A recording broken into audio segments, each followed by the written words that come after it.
নমস্কার বন্ধুরা, রিঙ্কির রান্নাঘরে সকলকে স্বাগত। আজকে একটি নতুন রেসিপি নিয়ে চলে এসেছি। তো পুরো রেসিপিটা দেখার সকলকে অনুরোধ রইল।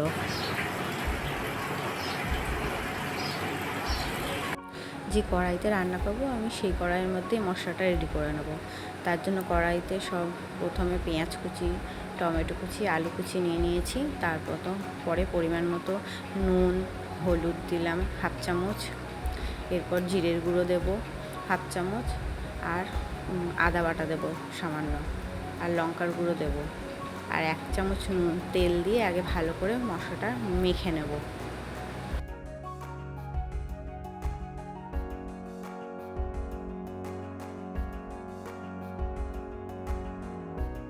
দু 3 মিনিট ধরে ভালোভাবে এটা মশলাটা মেখে নিতে হবে, তাহলে খুব টেস্ট হবে। এরপরে আমি চুনো মাছগুলো দিয়ে দিলাম। এগুলো হচ্ছে মোরলা মাছ। মোরলা মাছ দিয়ে হালকা হাতে একটু মেখে নেব। মাছ দিয়ে ভালোভাবে মেখে রেখেছি, কিছুক্ষণ ঢাকা দিয়ে রেখে দেবো। দেখো, কিছুক্ষণ রেখে দেওয়ার পরে আমি তারপরে উনুনে চাপিয়ে দিয়েছি।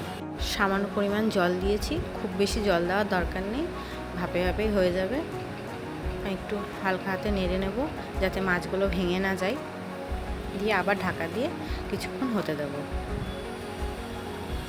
দেখো, মোটামুটি আমার অনেকটাই রেডি হয়ে গেছে। এতটা ঝোল আমি রাখবো না, আর একটু ঝোলটা শুকিয়ে নেব, তার জন্য আরেকটু ফুটিয়ে নেব।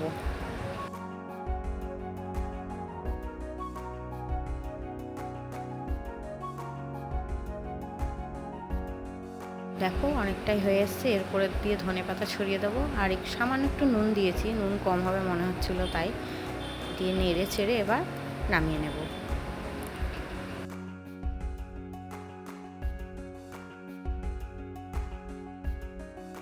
রান্নাটা আমার রেডি হয়ে গেছে। দেখো কি সুন্দর দেখতে হয়েছে, যেমন সুন্দর দেখতে হয়েছে তেমন সুন্দর খেতেও হয়েছে। তো আমার এই রেসিপিটা যদি সকলের ভালো লাগে থাকে তাহলে একটা লাইক, কমেন্ট, শেয়ার আর সাবস্ক্রাইব করে দিও।